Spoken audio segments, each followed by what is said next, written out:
छोटा सा गांव था सीतापुर, जहां पर धीर सिंह अपने प्यारे गधे बलिया के साथ रहते थे। धीर सिंह पहले तो खेतों में मेहनत मजदूरी करके अपना और बलिया का गुजारा करते थे, लेकिन अब उनकी उम्र बहुत ढल चुकी थी और इसी वजह से अब उनके लिए किसानी करना बहुत मुश्किल हो चला था। एक दिन उनका परम मित्र दीनू उनके पास उनसे मिलने आता है। धीर भाई देखो, अब तुम्हारी उम्र हो गई है और कितना बीमार भी रहने लगे हो। तुम ज्यादा दिनों तक अपना ख्याल खुद नहीं रख पाओगे। तुम ऐसा क्यों नहीं करते कि शहर से रवि को बुला लो?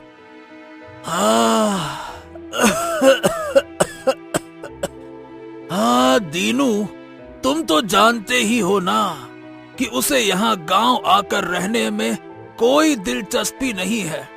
उसे शहर की हवा ही भाती है अब भाई। और मैं तो ऐसे ही ठीक हूँ, क्या बोलूं। अरे मगर मेरे भाई, अकेले ऐसे कब तक ठीक रहोगे? अरे अकेले कहाँ हूँ, ये है ना मेरा साथी बलिया। क्यों बलिया? बलिया आंगन में ही बैठा हुआ था। जैसे ही धीर सिंह बलिया का नाम लेते हैं, वो उठकर खड़ा हो जाता है। देखा दीनू भाई, बस नाम लेने की देर है और मेरा प्यारा बलिया मेरी सेवा में हाजिर है, हैं? बलिया, मेरे प्यारे गधे, अब तुम्हारा घास खाने का समय हो गया है। रुको, मैं अभी घास तुम्हें डाल देता हूँ। धीर सिंह उठकर जाता है और बलिया को घास डाल देता है। बलिया बड़े चाव से घास खाता है और धीर सिंह तब तक उसके सर को सहलाता है। दीनू बड़े ध्यान से ये नजारा देख रहा था। वाह वाह वाह वाह, एक बात तो है भाई, मैंने कभी भी किसी मालिक और उसके पालतू गधे में इतना प्यार तो नहीं देखा है। चलो, अच्छा है कि तुम्हारे पास अपने बुढ़ापे के लिए एक अच्छा साथी है। चलो, अब मैं चलता हूँ। इतना कहकर दीनू अपने घर चला जाता है। घास खाने के बाद बलिया कहता है, मालिक, मुझे तो खाना खिला दिया, अब आप भी खाना खा लो। रात होने वाली है ना, आपको दवाई भी तो लेनी होगी। हाँ बलिया, अच्छा याद दिलाया तूने। अगर तू ना हो तो मुझे दवाइयाँ खाने की याद ही ना रहे। तेरे बिना मेरा क्या ही होता। ऐसे ही हर दिन धीर सिंह और बलिया एक दूसरे का ध्यान रखते थे। पूरे गांव में उनकी इस अनोखी जोड़ी के बहुत चर्चे थे। एक दिन धीर सिंह की हालत बहुत बिगड़ जाती है। मालिक, आप तो बहुत कमजोर लग रहे हैं। आपको तो तुरंत वैद्य जी को बुलाना पड़ेगा।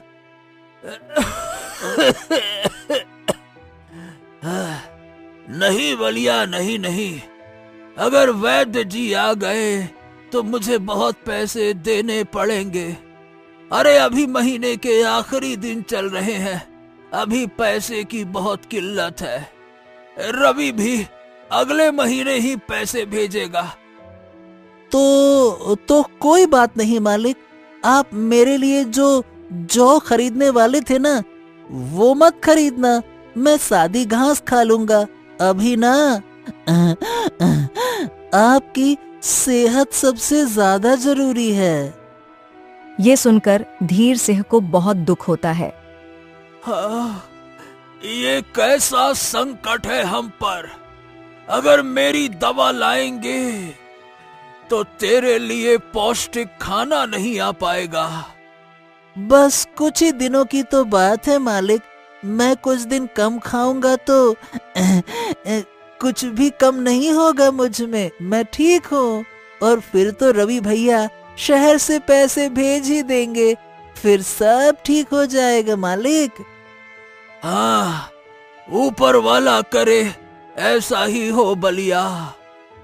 असल में रवि शहर में काम करता था और वहां से अक्सर धीर सिंह को पैसे भेजता था, मगर रवि बलिया से बहुत चिढ़ता था, इसलिए वो बलिया की देख रेख के लिए पैसे नहीं देता। इस कारण से धीर सिंह उसी पैसे से अपना और बलिया दोनों का गुजारा करता था।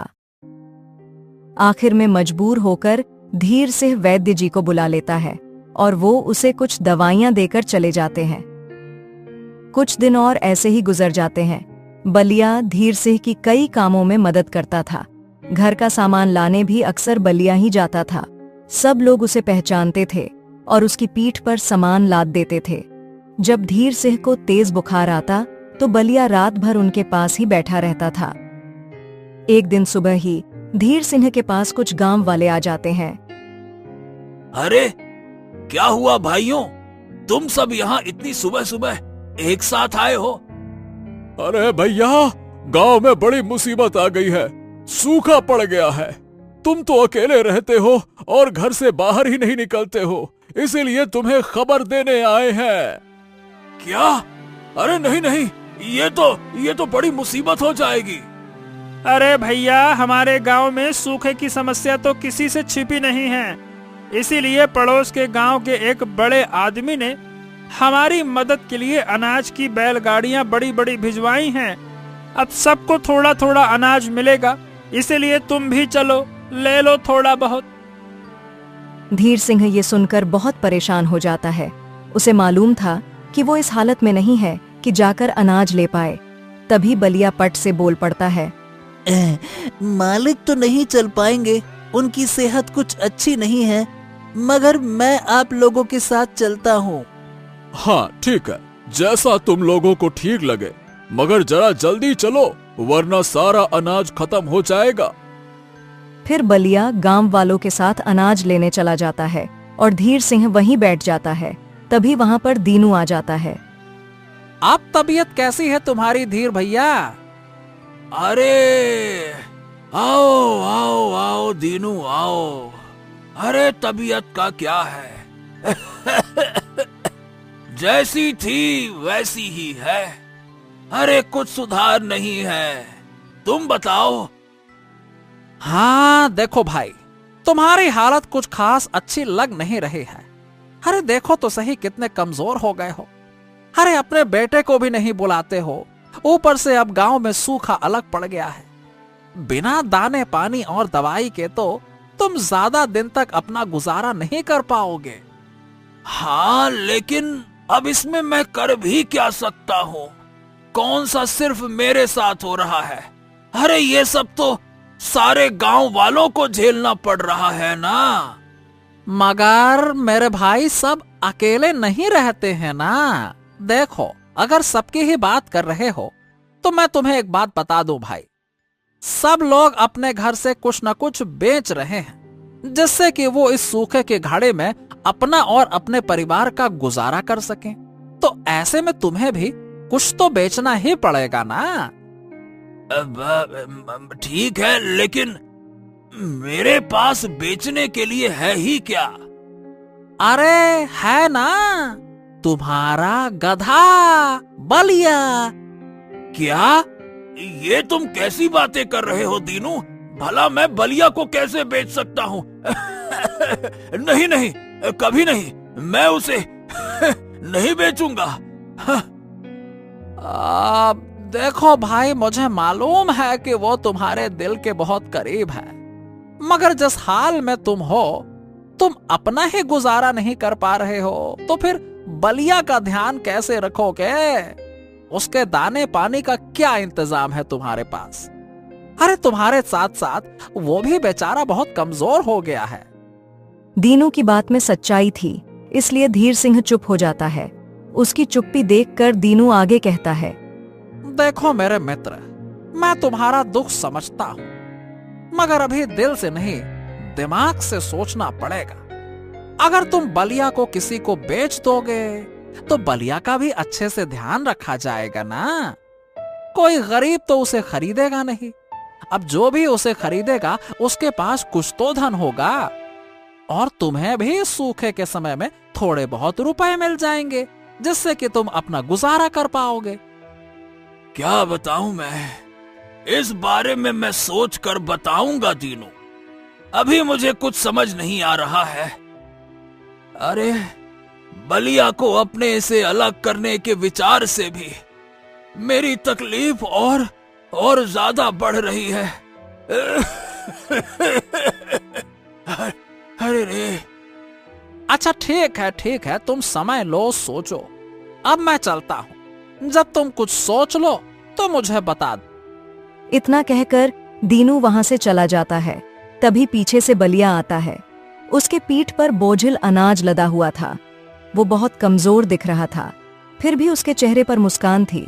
उसके दशा देखकर धीर सिंह की आंखों में आंसू आ जाते हैं। ये देखो मालिक, कितना सारा अनाज मिल गया।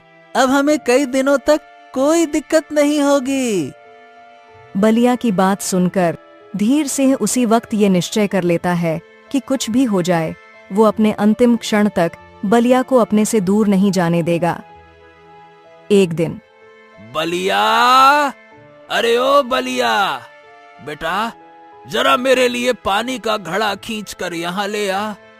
अरे अरे रे रे रे रे, मुझे बड़ी कमजोरी लग रही है, वहां तक जा नहीं पाऊंगा।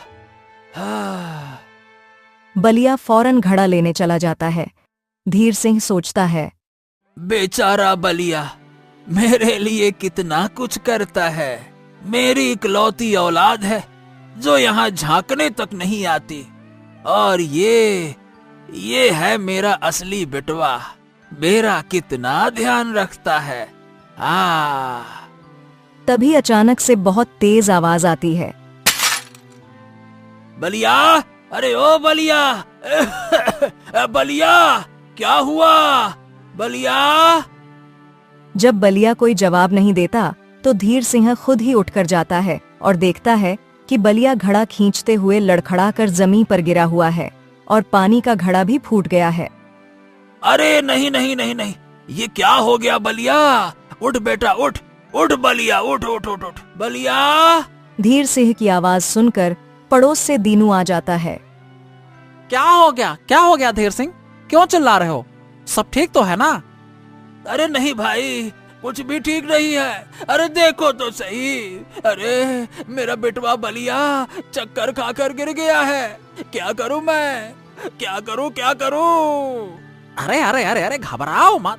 मुझे लगता है कि बहुत समय से इसने ठीक से पौष्टिक खाना नहीं खाया, इसीलिए कमजोर होकर गिर गया है। चिंता मत करो, इसे कुछ खिलाते हैं, फिर ये ठीक हो जाएगा। अरे मगर मेरे पास तो बिल्कुल भी पैसे नहीं है, क्या खिलाएं इसे? हाँ, कोई बात नहीं, अभी मैं इसके लिए कुछ लेकर आता हूँ, बाद में तुम मुझे पैसे वापस कर देना। दीनू जल्दी से जाकर बलिया के लिए बाजरे की बोरी लेकर आता है। बलिया धीरे धीरे खाता है और उसकी हालत में कुछ सुधार होने लगती है। बस बहुत हुआ। अरे अब मैं रवि को बुला रहा हूँ, तुम तो बुलाओगे नहीं। ऐसे तो तुम दोनों अपनी जान से हाथ धो बैठोगे और मेरी बात मानने को तैयार नहीं हो। दीनू ने बिना धीर सिंह की एक भी सुने रवि को अगले ही दिन बुलवा लिया। रवि ने आकर देखा कि उसके पिता की हालत बहुत खराब थी। हाँ, ये सब क्या है पिताजी? मैंने आपको पैसे भेजे तो थे, फिर भी आपने अपने लिए अच्छे से दवा और खाना क्यों नहीं मंगवाया? ओ, अब मैं समझ गया। अपने से ज्यादा आपने इस बेकार गधे पे सारे पैसे खर्च कर दिए होंगे। हाँ बेटा, बिल्कुल ठीक कहा तूने। अरे तो क्या करूं बता।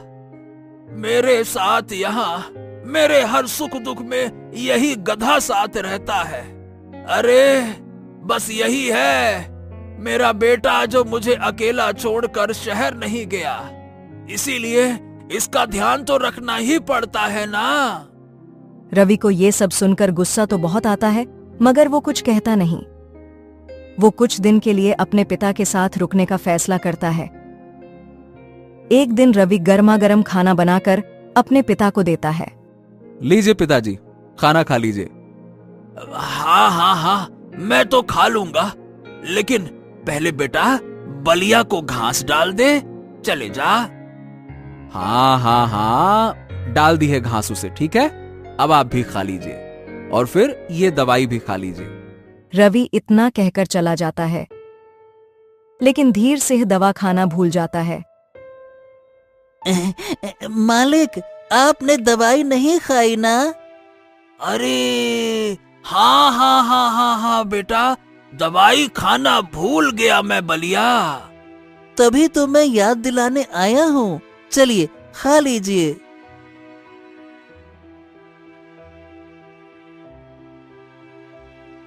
हाँ, तेरे बिना तो मैं कुछ भी ठीक से कर नहीं पाता बलिया। मेरे बिना आपको रहना भी नहीं है मालिक। मैं आपके साथ हमेशा रहूंगा। रवि जब जब बलिया को अपने पिता का ध्यान रखते देखता तो उसे अच्छा लगता था। धीरे धीरे बलिया के लिए उसकी भावनाएं भी अब बदल रही थीं। वो बलिया के खाने पीने और दवा का भी ध्यान रखने लगा था, क्योंकि उसके पिता बिना बलिया को खिलाए खुद खाते ही नहीं थे। एक रात धीर सिंह की दवा खत्म हो जाती है और बाहर बहुत तेज बरसात हो रही थी। अरे पिताजी, इतनी रात हो गई है और बरसात भी जोरों की है। अब सुबह तक का इंतजार कर लीजिए ना, फिर मैं जाकर दवाई ले आऊंगा। वैसे भी ये दवा यहाँ आसपास नहीं मिलेगी, दूर जाना पड़ेगा। ठीक है बेटा, जैसा तुम्हें ठीक लगे वैसा करो। लेकिन बलिया ने ये सब सुन लिया था और वो बिन बताए अकेले ही धीर सिंह की दवा लेने निकल पड़ता है। बलिया, अरे ओ बलिया, बलिया, अरे ओ बलिया। अरे वो सो गया होगा पिताजी, आप इतना क्यों परेशान हो रहे हैं? आप भी सो जाइए ना, वरना तबीयत और बिगड़ जाएगी। सुबह आपकी दवाई भी लेने जाना है, चैन से सोने तो दीजिए अब मुझे। धीर सिंह को बहुत फिक्र हो रही थी, मगर कमजोरी के कारण वो उठकर बाहर नहीं जा पा रहा था।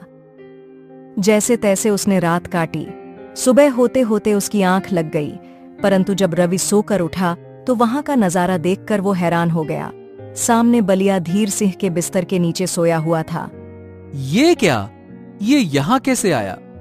तभी धीर सिंह भी उठ गया। क्या हुआ रवि, ऐसे क्या देख रहे हो? और बलिया घर वापस आया क्या? मुझे उसकी बड़ी फिक्र हो रही है बेटा। हाँ पिताजी, वो आ गया है। देखिए तो, आपके बिस्तर के नीचे सो रहा है। धीर सिंह देखता है कि बलिया अपने साथ धीर सिंह की दवा की थैली लेकर आया था। हाँ, जरूर ये रात में मेरी दवा लेने के लिए निकल गया होगा रवि।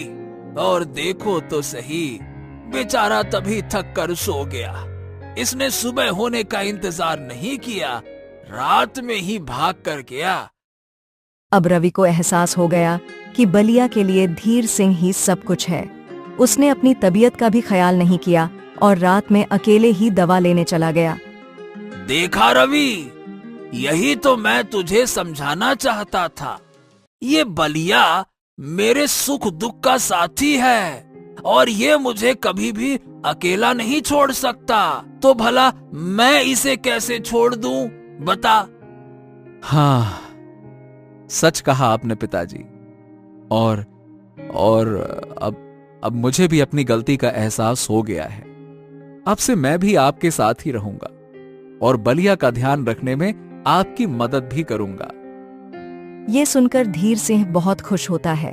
बलिया को सोता देखकर रवि भावुक होकर कहता है, किसी ने सच ही कहा है पिताजी, सच्चे साथी हमेशा हमारे साथ रहते हैं, हालात चाहे जैसे भी हो, और अंतिम साथी ही हमारा सबसे खास होता है। हाँ